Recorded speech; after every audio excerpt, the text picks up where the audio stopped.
Hello বন্ধুরা, কেমন আছো তোমরা সবাই? আশা করি অনেক অনেক ভালোই আছো। আর তোমাদের ভালোবাসায় আমিও অনেক ভালো আছি, কারণ তোমরা আমাকে যে পরিমাণে ভালোবাসা দিয়েছো এবং সাপোর্ট দিয়েছো তা আমি কোনোদিন ভুলতে পারবো না। তাই তোমাদেরকে মজা দেওয়ার জন্য আবারও একটি নতুন গল্প নিয়ে হাজির হলাম। গল্পটি শোনার মতো, আশা করি তোমাদের দাঁড়িয়ে যাবে এবং তোমরা হাতের কাজ করতে সবাই হেডফোন নিয়ে বসে যাও। যদি আমার গল্প শুনে মজা পাও তাহলে অবশ্যই আমার চ্যানেলটি সাবস্ক্রাইব করবে। তো চলো বন্ধুরা, আমরা কথা না বাড়িয়ে আসল গল্পে চলে আই। আমার স্বামী রোজ রাতে আমাকে পাত্তা না দিয়ে আমার স্বামীর বড় ভাইয়ের বুয়ের ঘরে চলে যেত। আমার স্বামী তার বড় ভাইয়ের বুয়ের ঘরে যাওয়ার পর থেকে দিদির কান্নার আওয়াজ শোনা যেত। আমি অনেক অনেক জিজ্ঞাসা করার পরও আমার স্বামী আমাকে কিছুই বলতো না, আর আমার স্বামীর বড় ভাইয়ের বুয়ের সাথে সাথে থাকত। একদিন আমি তার ঘরে লুকিয়ে দেখি যে তারা দুইজন তো। আমার নাম রুমনা। আমি অনেক ছোট একটা ধনী পরিবারের মেয়ে ছিলাম না। আমার বাবা একটা ছোট্ট চাকরি করে আমার আর আমার বড় ভাইয়ের লালন পালন করত। আসলে আমাদের ছোটবেলায় আমাদের মা আমাদের ছেড়ে চলে গেছিল। তারপর থেকে আজ অবধি আমাদের বাবাই আমাদের দেখাশোনা করেছেন। আমরা দুই ভাই বোন অনেক বেশি পড়াশোনা করতে পারিনি, কারণ আমাদের বাবার কাছে এত পয়সা ছিল না যে আমাদের বেশি দূর পর্যন্ত পড়াশোনা করাতে পারে। কিন্তু ক্লাস 12 পর্যন্ত আমি গ্রামের স্কুলে পড়েছিলাম। তারপর আমি ঘর সামলাতে থাকি, আর আমার বড় ভাই সুরেশও একটা বেসরকারি চাকরি করত। আর দিন চলে যেত মোটামুটি ভাবে। ভাইয়ের উপার্জনের ফলে আমার বাবারও কিছুটা সাহায্য হয়ে যেত। আসলে বাবার উপার্জন এতটা কম ছিল যে সেই পয়সায় ঠিক করে আমাদের সংসার চলত না। কিন্তু যবে থেকে আমার ভাই উপার্জন করতে শুরু করেছে তবে থেকেই আমাদের ভালোভাবে সংসার চলতে শুরু করে। তারপর থেকে আমাদের জীবনে ভালো দিন আসতে শুরু করে, কারণ ভাইয়ের উপার্জিত টাকার পরিমাণ অনেকটাই বেশি ছিল। কিন্তু সমস্যা একটাই ছিল যে সে একটু বেশি রাগী ছিল আর খারাপ কাজে পড়ে গেছিল। প্রায় দিনই আমাদের বাড়িতে নানা রকমের লোক আসত, কিন্তু আমার বাবার কিছুই করার ছিল না, কারণ আমরা তাকে অনেক বোঝানোর চেষ্টা করেছিলাম, কিন্তু সে বোঝার মানুষ ছিল না। এই জন্য আমরা এটা ভেবে ভেবে অস্থির হয়ে যাচ্ছিলাম যে কিভাবে তাকে বোঝানো যায়। ঠিক তখন একদিন আমার মামা আসে আমাদের বাড়িতে। তখন সে বলে আমাদের তার বিয়ে দিয়ে দেওয়া উচিত, তাহলে সে একদম ঠিক হয়ে যাবে। আমাদের তার কথা ঠিক বলে মনে হয়।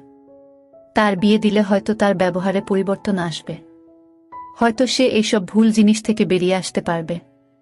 এই সব কিছু ভেবে আমার বাবা আমার মামাকে বলে যে একটা ভালো পাত্র খুঁজে দাও যাতে আমার ঘরে খুশি আসে, আর তার এই রকম ব্যবহার থেকে আমরা মুক্তি পেতে পারি। মামা অনেক চেষ্টা করে একটা পাত্র খুঁজে বলে যে পাত্রটা অনেক ভালো, মেয়ে অনেক ভদ্র, মেয়েটা অনেক বেশি দূর পর্যন্ত পড়াশোনা করেনি, কিন্তু সে তোমার সংসার অনেক ভালো করে সামলাতে পারবে। সেই জন্য আমার বাবা বলেন আমাদের কোনো জিনিসের দরকার নেই, শুধু সেই মেয়েটা ভালো হলেই হবে, যাতে সে আমার ছেলের আর আমার সংসারটাকে সামলে নিতে পারে। তখন মামা বলে আমরা রুমনার বিয়েটা ঠিক করে দিই, কারণ তোমার তো সেই রকম জমানো টাকা নেই যে বারবার খরচা করতে পারবে। দুইজনের বিয়ে একসাথে হয়ে গেলে বিয়ের খরচও একসাথে শেষ হয়ে যাবে। বাবা বলে যে না, এখনো রুমনার সেই বয়স হয়নি যে সে বিয়ে করে বৈবাহিক জীবন সামলাতে পারে। সেই জন্য আমি কিছুদিন পরে রুমনার বিয়ে দেব। আর রইল বাকি সুরেশের কথা। নেহাত সে খারাপ কাজে পড়ে গেছে, সেই জন্য তাকে বিয়ে দিতে বাধ্য হচ্ছি। তাছাড়া ছেলে মেয়ের মধ্যে অনেক পার্থক্য হয়। ছেলেদের তো ঘর সামলাতে হয় না, উল্টে তার দেখাশোনা করার জন্য একটা মেয়ে চলে আসে। কিন্তু এই মুহূর্তে যদি আমি আমার মেয়ের বিয়ে দিয়ে দিই তবে সে হাজারো সমস্যার মধ্যে পড়ে যাবে। না জানি শ্বশুরবাড়ির ভিতরে তাকে কি কি করতে হবে। সেই জন্য কিছু সময় পরে আমি রুমনার বিয়ে দেব, এখন না। সব শুনে মামা বলে কোনো সমস্যা না, যেমন তোমার ইচ্ছা। যাই হোক, এই সব ভেবে আমরা ভাইয়ের জন্য বিয়ের পাত্র দেখে অনেক ধুমধাম করে ভাইয়ের বিয়ে দিয়ে দিই। আমার বড় ভাইয়ের বিয়ের পর তো যেন আমাদের বাড়িটা অনেক সুন্দর হয়ে গিয়েছিল, কারণ বৌদি আসার পরে আমার ভাই সব খারাপ কাজ করা বন্ধ করে দেয়। সে খারাপ কাজ করার পাশাপাশি সব খারাপ কাজ করা ছেড়ে দেয়, আর সে অনেক মন দিয়ে নিজের কাজকর্ম করতে শুরু করে এবং সব বাড়ির দায়িত্ব পালন করতে শুরু করে। ভাই আমার বাবাকেও কাজে যেতে বারণ করে দেয়, আর বলে এখন আমি উপার্জন করি, তোমার এত ছোটখাটো চাকরি করতে হবে না। এখন বাবা সারাদিন বাড়িতে বসে আরাম করে, বৌদি তার সেবা করে, আর ভাই মন দিয়ে চাকরি করে পয়সা উপার্জন করতে শুরু করে।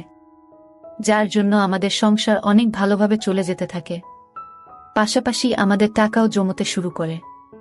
এখন আমাদের সুখের দিন ছিল। এভাবেই দিনগুলো পার হতে থাকে।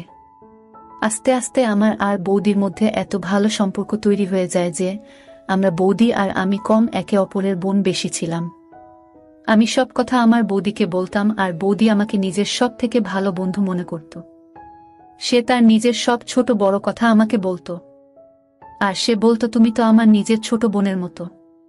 আমার আর বৌদির এত ভালো সম্পর্ক দেখে বাবা আর ভাই অনেক খুশি হতো। হয়তো আমার বৌদি আমার বাবা ভাইয়ের এত ভালোবাসা পেয়ে সে তার বাবার বাড়িতেও যেতে চাইতো না। আমি মাঝে মাঝে ভাবতাম, এ কেমন মেয়ে যে বাবার বাড়ি থাকার চেয়ে বেশি বাড়িতে থাকতে পছন্দ করে। হ্যাঁ, এটাই আমার বৌদি ছিল। সে এই রকমই।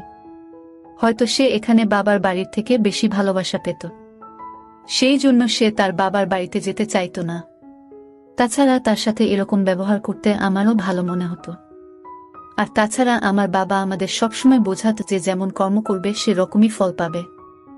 আর যদি আমি আমার বৌদির সাথে ভালো ব্যবহার করি তাহলে পরবর্তীকালে আমিও শ্বশুরবাড়ি গিয়ে ভালোভাবে থাকতে পারব। এইভাবেই আমি সবার সাথে মিলেমিশে থাকি। এখন আমার মামা আবার আমাদের বাড়িতে এসে বলে, এখন তো আর কোনো সমস্যা নেই। এখন তো সুরেশের বিয়ে হয়েছে, অনেক দিন হয়ে গেল। এখন আমাদের রুমনার জন্য পাত্র দেখা উচিত, কারণ এখন রুমনার বিয়ের বয়স হয়ে গেছে। তখন আমার বাবা বলে, এখন আমার রুমনার বিয়ে দিতে কোনো অসুবিধা নেই, কারণ আমার ছেলে ঘর সামলে নিয়েছে আর আমার সেবা করার জন্য আমার মেয়ের মতো একটা বৌমা এনেছে। এখন রুমনার জন্য কোনো ভালো ছেলে খুঁজতে হবে। তখন বাবা মামাকে বলেন, তোমার কাছে যদি কোনো ভালো পাত্র থাকে তবে তুমি বল।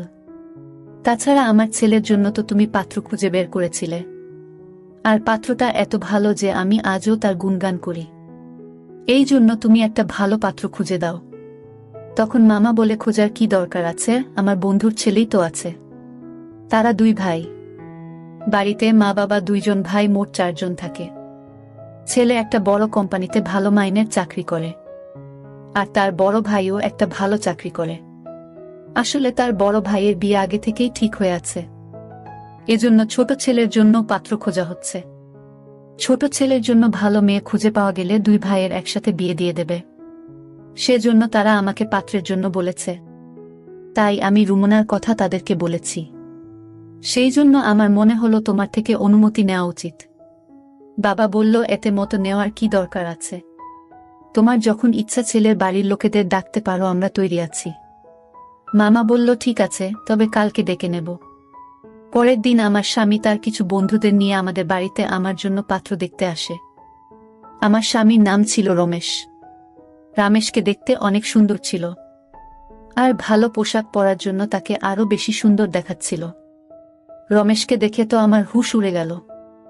আমি বুঝতে পারছিলাম না যে এত সুন্দর ছেলে কি আমাকে পছন্দ করবে। কিন্তু যখন নিজেদের মধ্যে কথা বলার জন্য আমাদের 2 জনকে একা জায়গায় ছেড়ে দেওয়া হয়, তখন রমেশের কথা আমার মন ছুঁয়ে যায়। রমেশ এত মিষ্টি করে, এত ভালো করে কথা বলছিল যে মনে মনে আমি তাকে নিজের স্বামী হিসেবে স্বীকার করে নিয়েছিলাম। আর পাশাপাশি ভগবানের কাছে প্রার্থনা করছিলাম যেন কোনো রকমে আমাদের বিয়েটা হয়ে যায়। কারণ প্রতিটা মেয়ের একটা স্বপ্ন থাকে যে তার স্বামী দেখতে সুন্দর হবে, ভদ্র হবে। আর এই সমস্ত গুণ রমেশের মধ্যে ছিল। আমি কি করে তাকে ছেড়ে দিই? তখন আমি ভাবি, যদি আমার ভাগ্যে রমেশ থাকে তো নিশ্চয়ই তার সাথে আমার বিয়ে হবে। যাই হোক, তারা আমাকে দেখে বাড়ি চলে যায়। আর কিছুদিন পরে ফোন করে বলে যে আমাকে তাদের অনেক পছন্দ হয়েছে।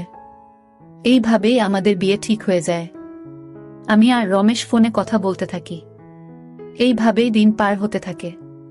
রমেশের সাথে কথা বলতে আমার একটুও ভয় হতো না। আমি পুরোপুরি রমেশকে ভালোবেসে ফেলেছিলাম। আর এইভাবেই আমাদের বিয়ের দিন কাছে আসতে থাকে। আমাদের বাড়িতে আত্মীয়রা আসতে শুরু করে দিয়েছিল। আর আমার বড় ভাই বিয়ের দায়িত্ব অনেক ভালোভাবে সামলে নিয়েছিল। সে কোনো জিনিসের অভাব রাখেনি। এত সুন্দর পরিবেশ তৈরি করেছিল, দেখে মনে হচ্ছিল মেয়ে নয়, যেন ছেলের বিয়ে হচ্ছে। অনেক ভালো করে আমার বাবা আর আমার ভাই আমার বিয়ে দিতে চেয়েছিল। বলতো, রুমনার বিয়েতে কোনো জিনিসের অভাব যেন না হয়। বাবা বলল, আমি কখনো চাই না যে রুমনার এটা মনে হোক যে তার মা থাকলে আরো ভালো করে বিয়ে হতো। কিন্তু আমার মায়ের অভাব তো সে চেয়েও পূরণ করতে পারবে না। তবে সে আমার জন্য এত কিছু করছিল যে আমি তার ঋণ কোনোদিন শোধ করতে পারবো না।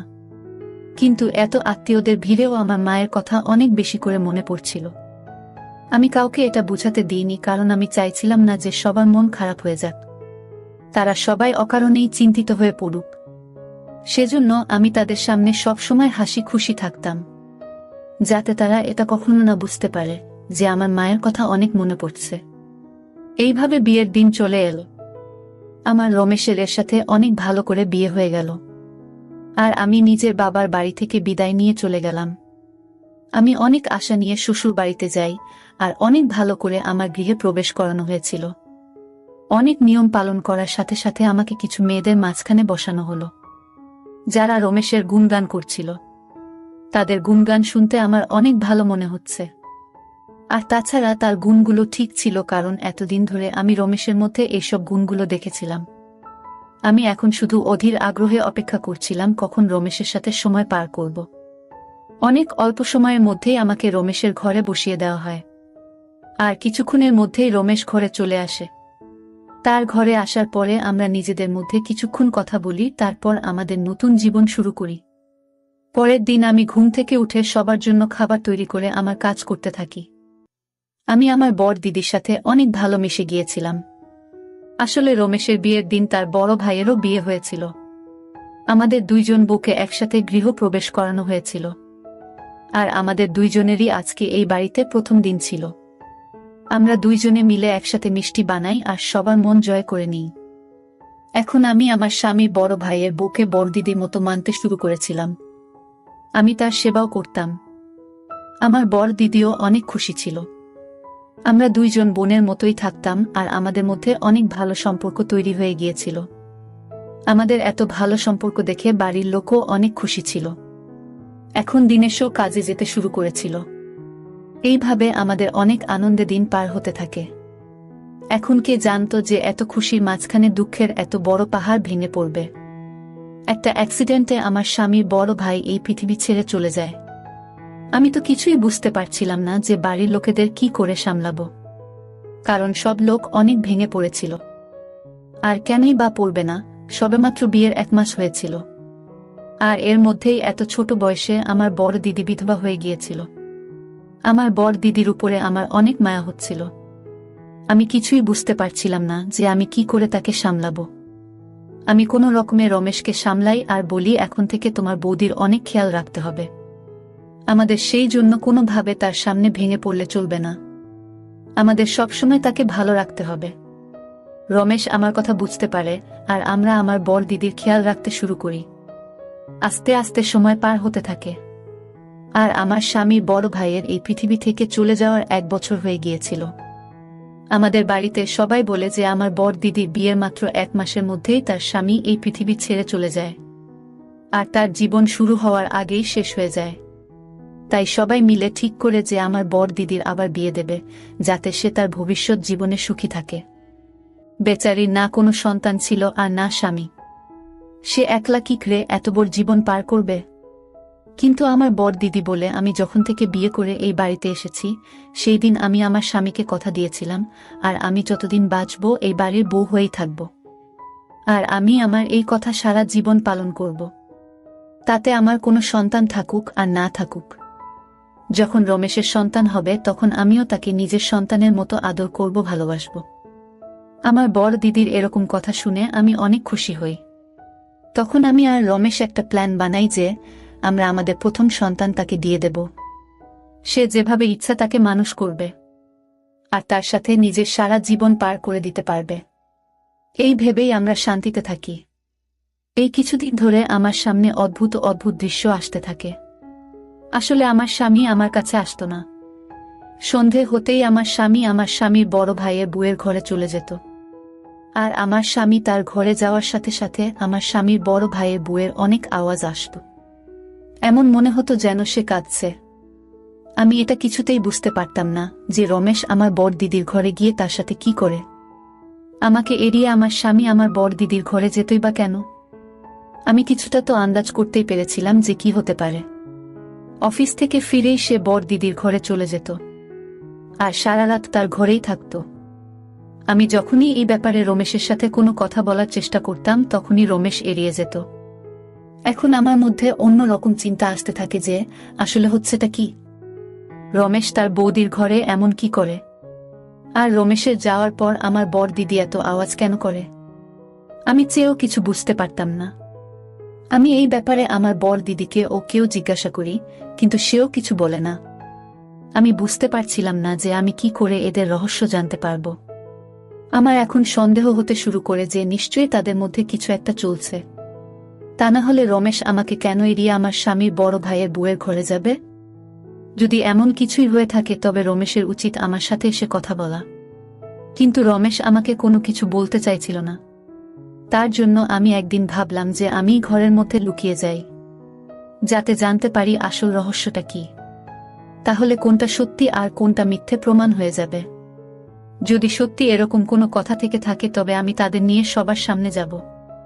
আমি রোজ রোজ আর এইসব সহ্য করতে পারছিলাম না। এইসব ভেবে একদিন আমি তার ঘরে লুকিয়ে বসে রইলাম। কিছুক্ষণ পর তারা যখন ঘরে এলো তারপর আমি যা দেখলাম সেটা দেখে আমার মনটা কেঁপে উঠল। আমি দেখলাম যে আমার স্বামীর বড় ভাইয়ের বউ আমার স্বামীর বড় ভাইয়ের ছবি হাতে নিয়ে কাঁদছিল। তখন রমেশ তাকে আস্তে আস্তে সামলানোর চেষ্টা করছিল। আমি কিছু বুঝতে না পেরে হঠাৎ ঘরের মধ্যে থেকে বাইরে বেরিয়ে আসি। আমাদের হঠাৎ সেখানে দেখে তারা অবাক হয়ে ওঠে। তখন রমেশ বলে, তুমি এখানে লুকিয়ে কি করছো? তখন আমি বলি, আমি জানতে চাইতাম যে আসলে তোমাদের মধ্যে কি চলছে। তখন রমেশ আমার কথায় রেগে গিয়ে বলল, তুমি সত্যি জানতে চাও তো? তাহলে শোনো, আসলে আমার বড় ভাইয়ের অ্যাক্সিডেন্ট তোমার ভাই করিয়েছে। কারণ সে আমার বৌদিকে অনেক আগে থেকে ভালোবাসতে পছন্দ করত, আর তার সাথে বৌদির বিয়ে না হওয়ায় তার রাগ অনেক সীমায় পৌঁছে যায়। আর যখন আমার বড় ভাইয়ের সাথে বৌদির বিয়ে হলো তখন তোমার ভাই আমার বড় ভাইয়ের অ্যাক্সিডেন্ট করিয়ে দেয়, আর প্রতিদিন আমার বৌদিকে বিরক্ত করতে শুরু করে। যখন রমেশ আমার ভাইয়ের করা সব অন্যায়ের কথা বলে সেগুলো শুনে তো আমি বিশ্বাসই করতে পারছিলাম না। আমি অনেক ভেঙে গিয়েছিলাম। রমেশ আমাকে সামলে বলে, আমরা তোমাকে এই জন্য বলিনি যাতে তুমি কোনো রকম কষ্ট না পাও। আমরা এটা আগে থেকেই জানতাম। আমি রোজ রাতে ওই জন্য বৌদিকে বোঝাতে আসতাম যে কোনোভাবে যেন রুমনা এইসব কথা না জানতে পারে, আর এই ব্যাপারটাকে আমরা যে কোনোভাবে মিটিয়ে নিতে চাইতাম। আমরা চাইতাম যে তোমার ভাই নিজে থেকে বুঝতে পারে, কারণ দুই পরিবারের সম্পর্ক আমি কোনোভাবেই নষ্ট হতে দিতে চাইতাম না। রাগ আমারও হতো, সে আমার বড় ভাইকে শেষ করে ফেলেছিল। কিন্তু আমি তোমার মুখের দিকে তাকিয়ে কোনো কথা বলিনি। যখন এইসব কথা আমার সামনে এলো তখন আমার মনটা কেঁপে উঠল। আমি চেয়েও আমার চোখের পানি আটকাতে পারিনি। আমি তো ভেবেছিলাম যে আমার ভাই ঠিক হয়ে গেছে, কিন্তু সে তো এত বড় কাজ ঘটিয়ে ফেলেছিল। আমি রমেশকে বললাম, তুমি তাকে শাস্তি দেবে কিনা এটা তোমার ব্যাপার, কিন্তু আমি তো তাকে সাজা দিয়ে ছাড়ব। যখন এইসব কথা আমি বাড়িতে জানাই তখন তারা পুলিশকে ফোন করে, আর পুলিশ এসে তাকে গ্রেফতার করে নিয়ে যায়। আমি সৃষ্টিকর্তাকে অশেষ ধন্যবাদ জানাচ্ছিলাম যে তিনি আমাকে এমন একজন স্বামী দিয়েছে যে সব সময় আমাকে বোঝায়, আমাকে সামলে রাখে। আমি তো শুধু শুধু তার উপরে সন্দেহ করছিলাম, কিন্তু সে তো আমার জন্য নিজের বড় ভাইয়ের অপরাধীকেও ছেড়ে দিয়েছিল। আমি রমেশের হাত ধরে তার কাছে ক্ষমা চাই, আর আমার স্বামীর বড় ভাইয়ের বউয়ের কাছেও ক্ষমা চাই। তখন আমার বর দিদি বলে, যা হবার তা হয়ে গেছে, আমরা তোমাকে কথাগুলো জানাতে চাইনি। সেই জন্য রমেশ আমার ঘরে এসে আমাকে সান্ত্বনা দিত। আমরা চাইছিলাম না যে তোমার কোনো সমস্যা হোক, কারণ যখন তুমি জানবে যে এসবের পিছনে তোমার ভাইয়ের হাত আছে তখন তুমি অনেক দুঃখ পাবে। এটা আমরা অনেক ভালো করেই জানতাম। আমি আমার স্বামীর বড় ভাইয়ের বুকে ধরে কাঁদতে থাকি। তখন রমেশ বলে, তুমি ঘাবড়ে যেও না। আমি রমেশের দিকে তাকিয়ে ভাবতে থাকি, এত ভালো স্বামী যে আমাকে সবসময় সমস্যা থেকে বাঁচায়, আর আমি কি করে তাকে সন্দেহ করলাম। এখন আমার নিজের উপরও লজ্জা পাই।